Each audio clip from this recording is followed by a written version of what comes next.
আসসালামু আলাইকুম hey lovely viewers, welcome back to my channel. আজকের রেসিপিটা একটু ভিন্ন, দেখে বুঝতে পারছেন যে এটা হচ্ছে চকলেট। তো যারা চকলেট পাগল আছেন বা চকলেট খেতে খুব বেশি পছন্দ করেন, আজকের রেসিপিটা তাদের জন্য। আমাদের অনেক সময় ঘরে অনেক রকমের চকলেট থাকে, বাট একটু যদি সেই চকলেট দিয়েই বাড়তি কোনো উপকরণ দিয়ে ডিফারেন্ট কিছু বানিয়ে নেই, তাহলে কেমন হয় বলেন তো? হ্যাঁ, আজকে আমি ঠিক তাই করব। তো বলে রাখছি, যাদের ভিডিওটি ভালো লাগবে অবশ্যই একটা লাইক দিবেন, আর আপনার মূল্যবান কমেন্টটি করবেন, আর অবশ্যই চ্যানেলটিকে সাবস্ক্রাইব করবেন। চলুন দেখে নিচ্ছি কি কি লাগবে আমাদের এই চকলেট টার্ট করতে। এখানে প্রথমে একটা চকলেট বার নিয়ে নিয়েছি, আপনারা যে কোনো ব্র্যান্ডের যে কোনো চকলেট নিতে পারেন। এরপরে নিচ্ছি কিছু চীনাবাদাম, আপনারা এখানে মিক্সড বাদামটাও নিতে পারেন। নিচ্ছি পাউডার মিল্ক, নিচ্ছি ভ্যানিলা এসেন্স বা চকলেট এসেন্স। আমি চকলেট এসেন্স নিচ্ছি, আপনাদের হাতের কাছে যেটা থাকবে সেটা দিলেই হবে, আবার নাও দিতে পারেন, এটা স্কিপও করতে পারেন। তো এরপরে এই উপকরণের সাথে বাড়তি আরও কিছু উপকরণ থাকবে, যেমন বাটার, তারপরে একটু পানি, এইসব ইত্যাদি। চলুন শুরু করি। এখানে প্রথমে চুলাতে আমি পানি ফুটাতে দিয়েছি, তো ফুটে উঠেছে পানিটা। এখন একটা বাটি দিয়ে দিচ্ছি, আর বাটি দেওয়ার পরে আমি ওখানে একটা চকলেটের যে বারটা নিয়েছিলাম ওটা দিয়ে দিচ্ছি, আর সেই যে গুঁড়া দুধটুকু নিয়েছিলাম সেখানে আমি 1/4 কাপ পানি দিয়ে একটু গুলে নিচ্ছি। অতিরিক্ত পাতলা করা যাবে না, আবার অতিরিক্ত ঘনও করা যাবে না। আপনারা চাইলে এখানে কিন্তু কনডেন্স মিল্কও ব্যবহার করতে পারেন, তবে আমি এখানে পাউডার মিল্কটাই ব্যবহার করছি, যেটা আমাদের সবসময় হাতের কাছে থাকে। ওদিকে পানির ভাপে কিন্তু চকলেটটা অনেকটাই মেল্ট হয়ে গিয়েছে, আর সেই যে দুধটা গুলে রেখেছিলাম ওটা দিয়ে দিচ্ছি, আর এখানে স্বাদ মতো একটু চিনি দিয়ে দিচ্ছি, 1 টেবিল চামচের মতো।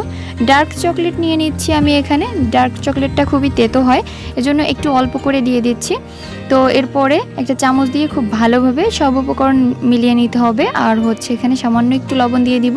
আর চিনির পরিমাণটা অবশ্যই কম করে দিবেন, কারণ চকলেটটা কিন্তু অলরেডি মিষ্টি আছে, সো একটু বুঝে দিতে হবে।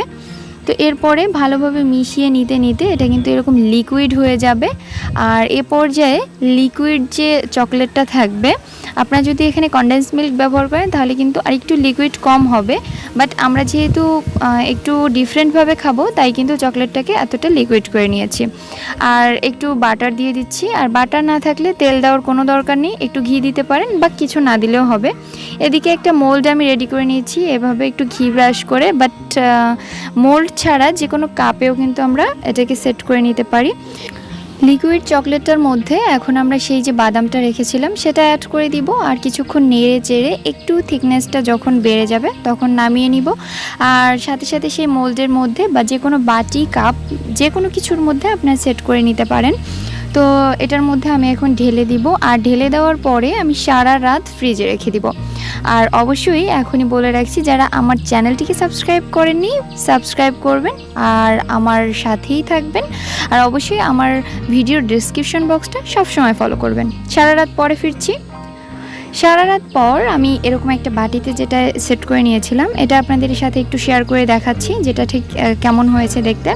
এটা দেখতে ঠিক এরকম হয়েছে, অনেকটা আঠালো, আর এটা দেখতে যে কতটা আকর্ষণীয় দেখেই বুঝতে পারছেন।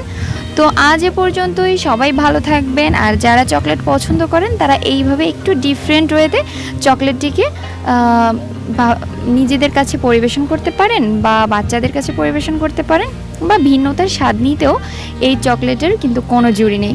আর উপর দিয়ে একটু বিস্কিট বা অন্য কিছু দিয়ে বা বাদাম দিয়ে সাজিয়ে নিতে পারেন। তো কথা হবে অন্য কোনো এপিসোডে। আল্লাহ হাফিজ।